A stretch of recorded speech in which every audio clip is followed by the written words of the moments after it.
இரவு பத்ர் போர் நடைபெற்ற இரவு.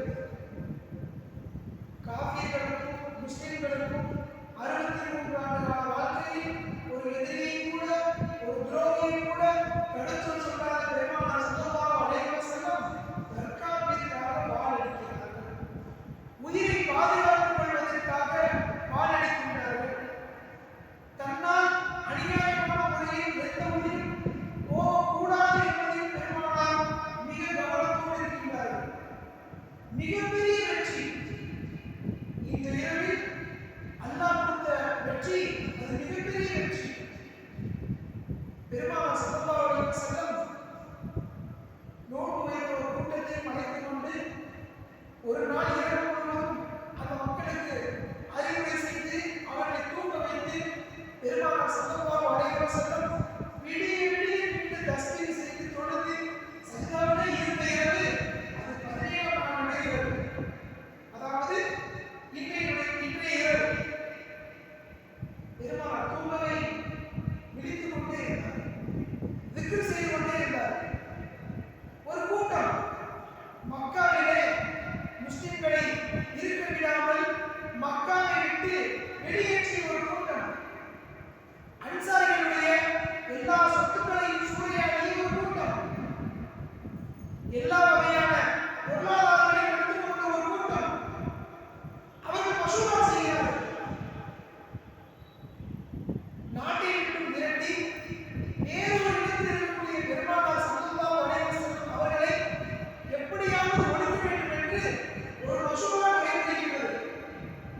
மசூராவிற்கு தலைமையேற்றவன் அபூ ஜஹல், ஷைபா, உத்பா என்ற மிகப்பெரிய காஃபிர்களுடைய தலைவர்கள். இதற்கு பணம் வேண்டுமே, இந்த போரை செய்து முடிப்பதற்கு பணம் வேண்டுமே. அதற்காக பணத்தை வசூல் செய்வதற்காக அபூ சுஃபியானுடைய தலைமையில் ஒரு வியாபார கூட்டம் ஒன்று சென்றது. பெருமானார் ஸல்லல்லாஹு அலைஹி வஸல்லம் பொருளாதார இழப்பு, நாட்டை விட்டு நாடு மாறி சென்று ஹிஜ்ரத் செய்து பெருமானார் அமர்ந்திருக்கிறார்கள். இந்த செய்தி தங்களை தாக்குவதற்காக ஒரு படை தயாராகிறது என்பதை பெருமானார் அறிகிறார்கள். இந்த படை எப்போது தயாராகும்? அபூ சுஃபியானுடைய வியாபார கூட்டம் மக்காவிற்கு சென்றால், இந்த வியாபார கூட்டம் லாபப்பணத்தோடு மக்காவிற்கு சென்றால் அந்த கூட்டம் தயாராகிறது. பெருமானார் ஸல்லல்லாஹு அலைஹி வஸல்லம் அபூ சுஃபியானுடைய வியாபார படையை தடுத்து நிறுத்த ஒரு சிறு படையை அனுப்பி வைக்கின்றார்கள். அவங்க அபூ சுஃபியான் சஹாபி கலிமா சொல்லி முஸ்லிம் ஆகல. அப்ப அவர் காபிராக இருந்தார். பிற்காலத்துல தான் அவர் முஸ்லிம் ஆனார். ஏன்னு சொன்னா அன்சாரிகள் சொத்துக்களை விட்டு, தன்னுடைய வீடு, தன்னுடைய குடும்பம், பொருளாதாரத்தை விட்டு கலிமாவை சுமந்தவர்களாக மதீனாவிற்குள் வந்தவர்கள். அந்த பணத்தை எல்லாம் எடுத்துதான் இவங்க போர் செய்ய போறாங்க என்பதாக சொல்லி பெருமானார் ஸல்லல்லாஹு அலைஹி வஸல்லம் அபூ சுஃபியானுடைய அந்த படையை அந்த வியாபாரத்தை தடுப்பதற்காக ஆளை ஏற்பாடு செய்கிறார்கள். இந்த அபூ சுஃபியான் கொஞ்சம் அறிவுள்ளவர். ரசூலுல்லாஹ் வாராங்கன்னு தெரிஞ்சுக்கிட்டு அந்த ஒட்டகத்தினுடைய ஸ்நானம், அதில் இருக்கக்கூடிய அந்த பேசப்படக்கூடிய அந்த கொட்டை, ஒவ்வொரு இடத்திற்கும் தோதுவாக அந்த பேசப்படக்கூடிய விதை மாறுபடும். அதை எடுத்து பார்த்துட்டு இது பெருமானார் ஸல்லல்லாஹு அலைஹி வஸல்லம் அவருடைய கூட்டத்தில் உள்ள ஒரு ஒட்டகம் தான் என்பதை முடிவு செய்கிறார். மக்காவிற்கு ஆள் அனுப்புகிறார். நபி அவர்களை இதை பிடித்துக் கொள்கிறார்கள். நபி அவர்கள் இந்த வியாபார கூட்டத்தை தடுத்துக் கொள்கிறார்கள். எங்களை சுற்றி வளைத்திருக்கிறார்கள் என்று மக்காவிற்கு தூதருக்கு விட்டு அவர் கடற்கரை ஓரமாக மக்காவை நோக்கி நகர ஆரம்பித்திருக்கிறார்.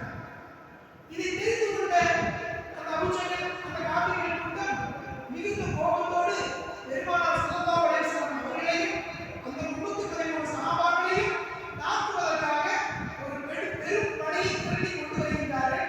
இதுதான் சாராம்சம். இந்த பதருடைய இறைவனுடைய சாராம்சம் இதுதான். உயிரை தற்காத்துக் கொள்வதற்காக பெருமானார் ஸல்லல்லாஹு அலைஹி வஸல்லம் அவர்கள் சஹாபாக்களுக்கு மத்தியிலே நிற்கின்றார்கள். சஹாபாக்களை பார்த்து கேட்கிறார், 1000 நபர்கள் நம்மை தாக்குவதற்காக வருகிறார்கள். இந்த இரவு, அதாவது இந்த 17ஆம் இந்த தராவியுடைய இந்த இரவு பெருமானார் ஸல்லல்லாஹு அலைஹி வஸல்லம் மாலை நேரத்தில் சஹாபாக்கள் 313 நபர்கள் தான். என்ன செய்யறது? இந்த இடத்தை விட்டு வேறு இடத்துக்கு மாற்றி சென்று விடலாமா அல்லது அவர்களோடு எதிர்த்து போராடலாமா? வரக்கூடியவர்கள் 1000க்கும் மேற்பட்டவர்கள். அப்பொழுது சட்டென எழுந்தார்கள் அபூபக்கர் சித்திக் ரலியல்லாஹு தஆலா. அவங்க சொன்னாங்க, நாயகமே நீங்க என்ன நினைச்சீங்க? எங்களுக்கு நீங்க இந்த மூசா நபி கூட்டம், இந்த பனி இஸ்ராயீல், இந்த இஸ்ரேல் மாதிரி வேலை செய்யலாம். நாங்க அப்படி செய்ய மாட்டோம்.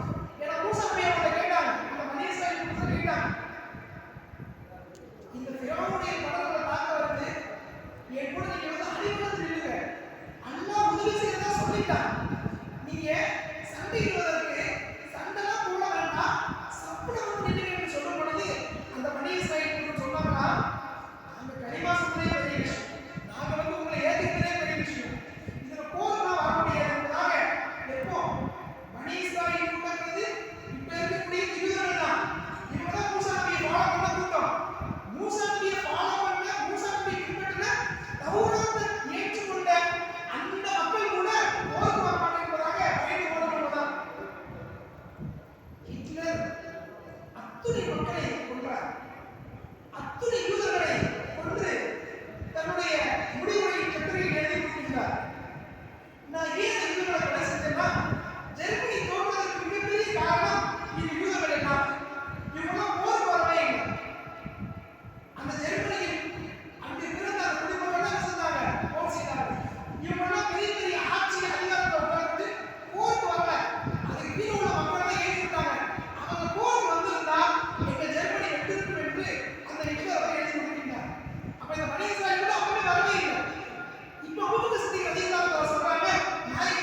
சற்று தாழ்வான பகுதி, அங்கு தண்ணி நீக்க வாய்ப்பில்லை.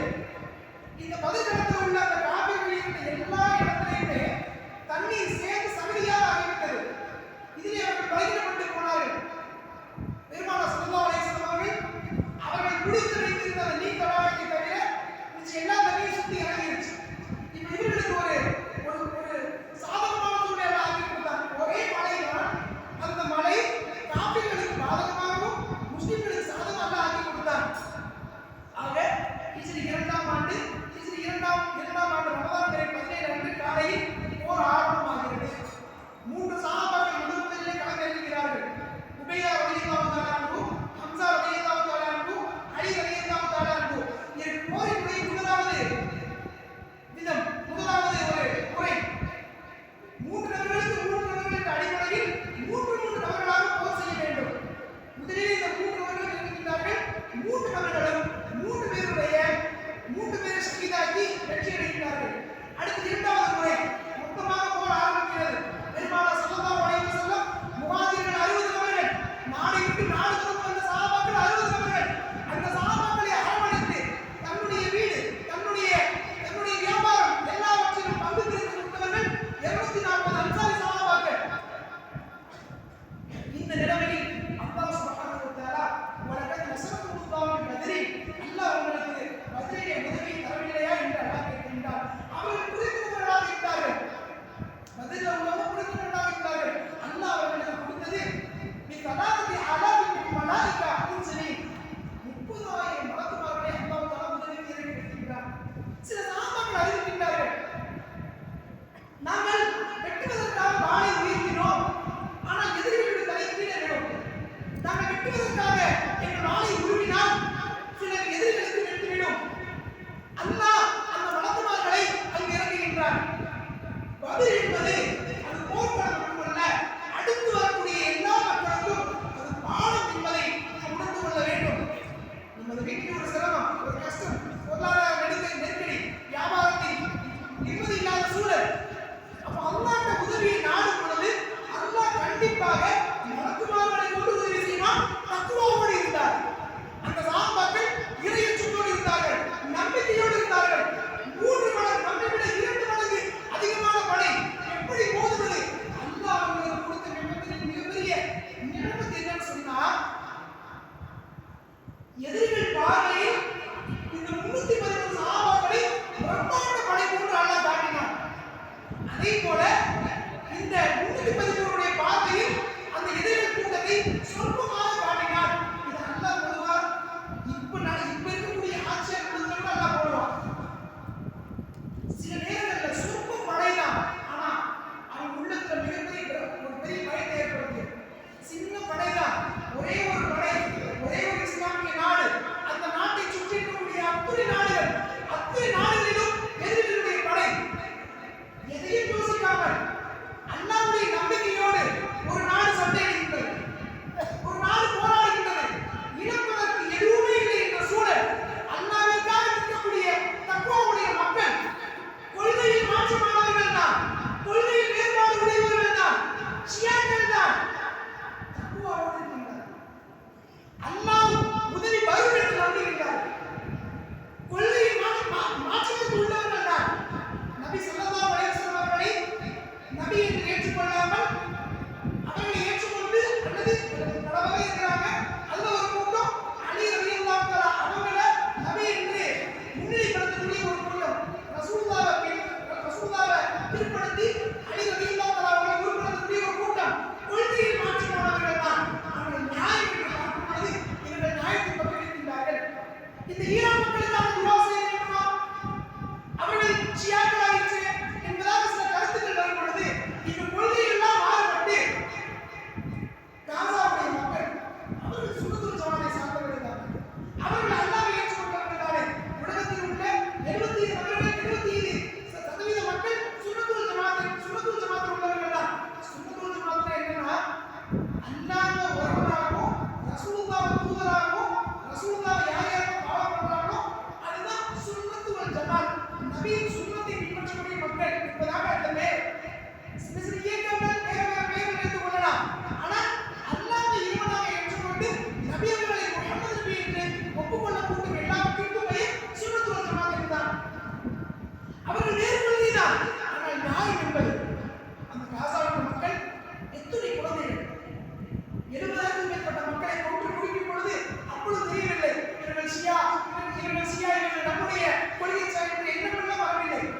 ஆனால் இப்பொழுது நம் எதிரியை தாக்கும் பொழுது சிலவர்கள் கருத்து சொல்கிறார்கள். நாம் தெரிந்து கொள்ள வேண்டிய இந்த பதிலுடைய செய்தி என்னவென்று சொன்னால், அல்லாஹ் இந்த பதிலை நமக்கு ஒரு பாடமாக ஆக்கி தருகின்றார். அற்புதங்களை நிகழ்த்தியிருக்கின்றார். முதலாவது அற்புதம் சிறுபடை பெரும்படையை வென்றது. இரண்டாவது அற்புதம் அவர்கள் அதிகமாகவும் தெரிந்தது.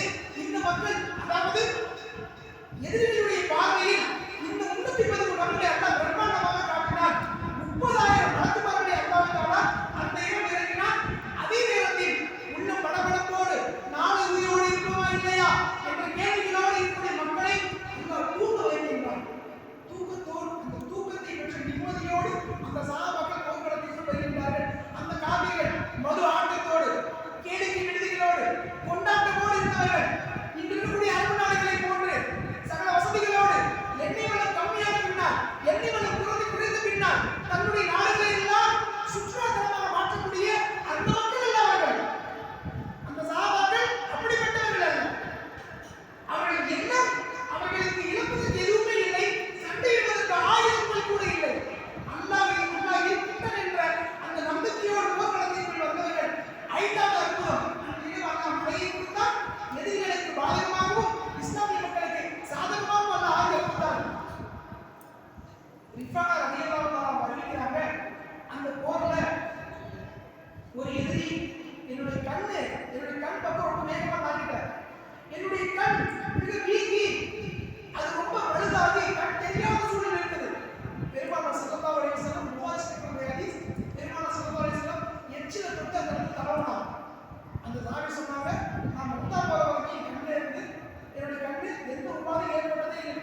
ஈவு